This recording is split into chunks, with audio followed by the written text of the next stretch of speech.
So thank you for asking me to speak this evening. I'm really pleased to be here.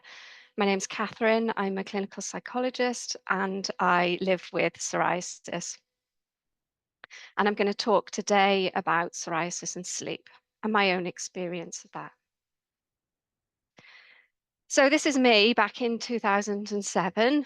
In the one photo, you can see me with my two sons. They were 4 and 2 at the time.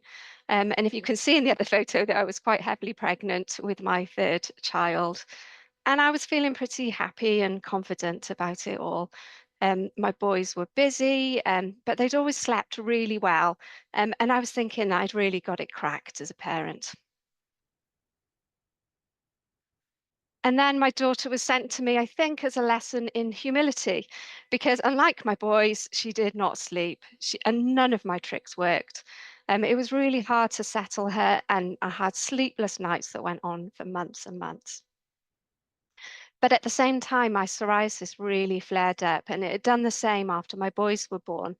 Um, you can, if you look at this photo, you can sort of see it's breaking out on my forehead, but I was covered in plaques and they itched intensely at night. So on the rare occasions when she was sleeping, I would be laying in bed awake, scratching and stressing about how I would manage the day ahead. And it soon became a bit of a vicious cycle. I became more and more sleep deprived, the itching increased. I got less sleep and my symptoms flared up.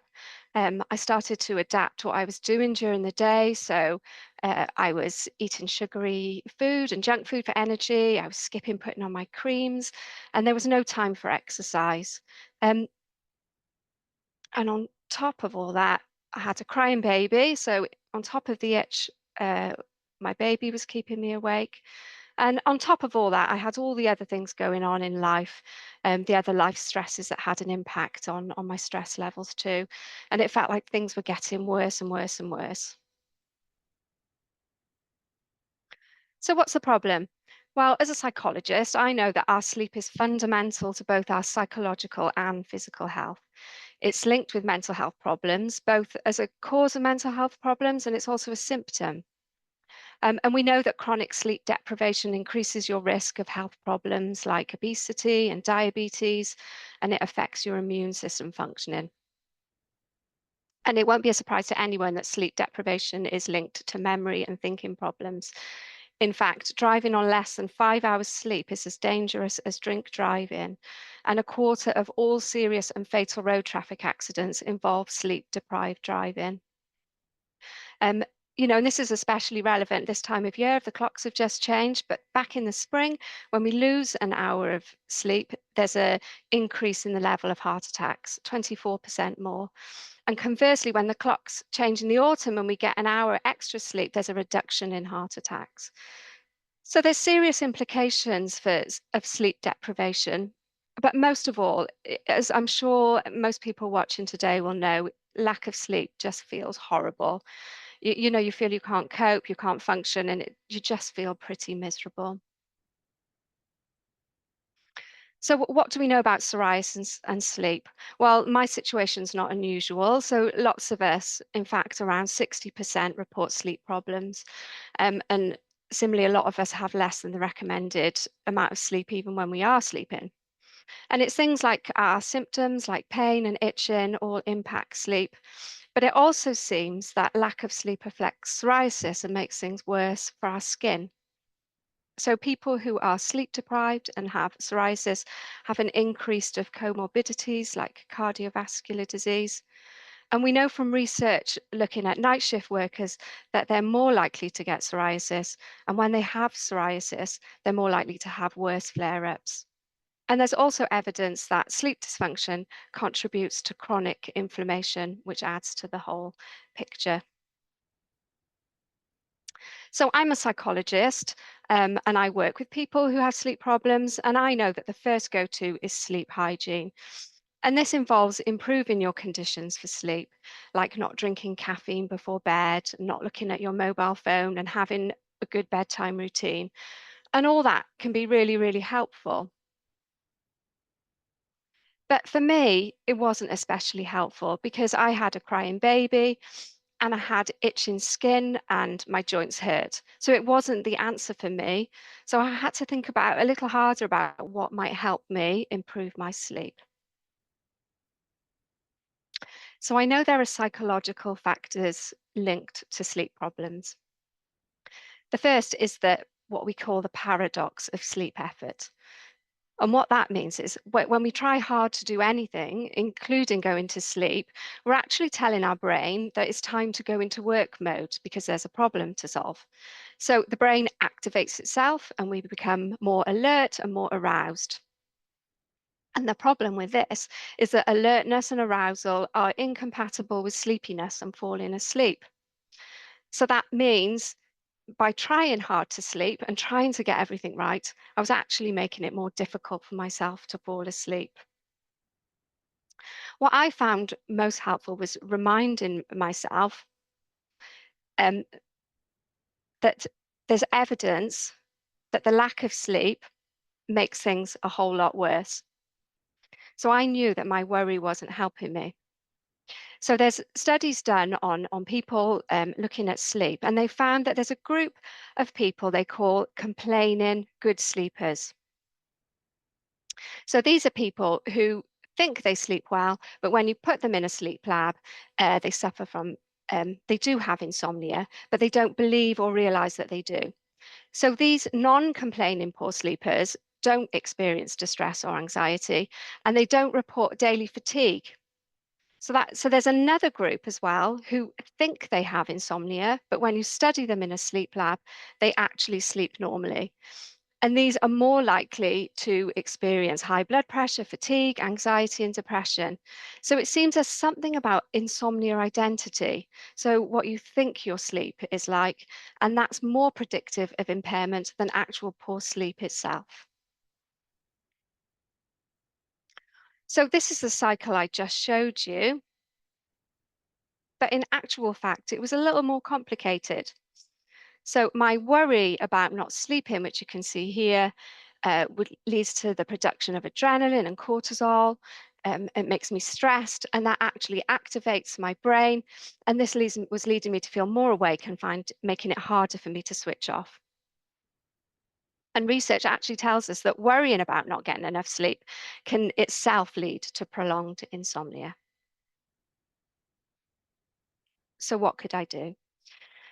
So I knew that the psychological strategies I could use would be reminding myself about the facts about sleep, using techniques to reduce my worry and address my unhelpful thoughts, and using relaxation.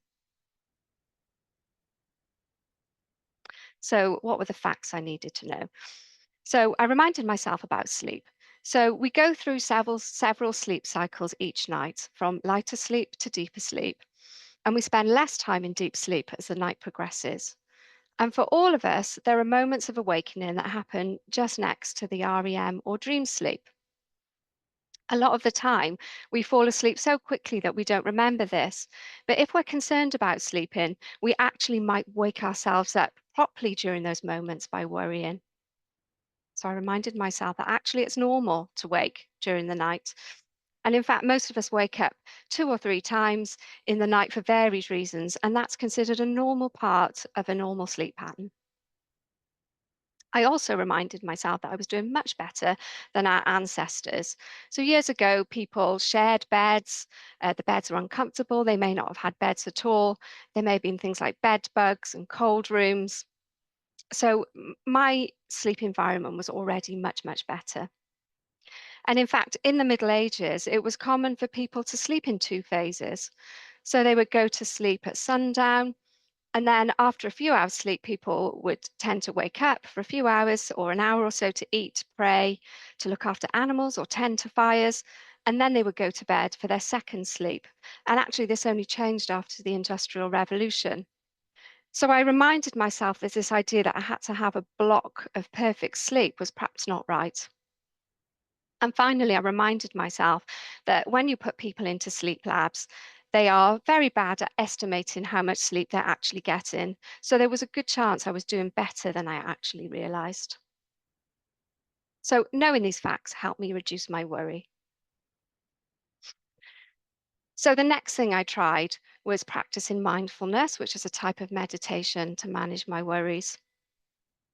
So it's a form of meditation where you focus on the here and now.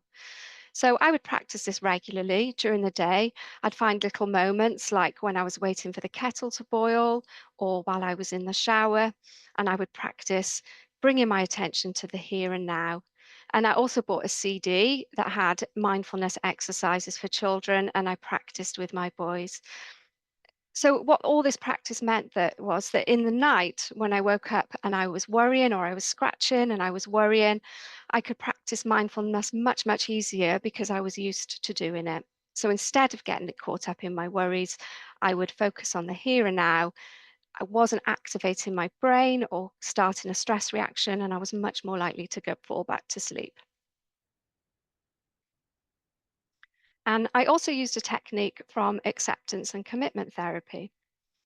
So when noticed I was starting to worry about being awake and telling myself I'll never cope tomorrow, I'll crash the car, and so on, what ordinarily would happen was one worrying thought would lead to another and to another, with me getting more and more stressed.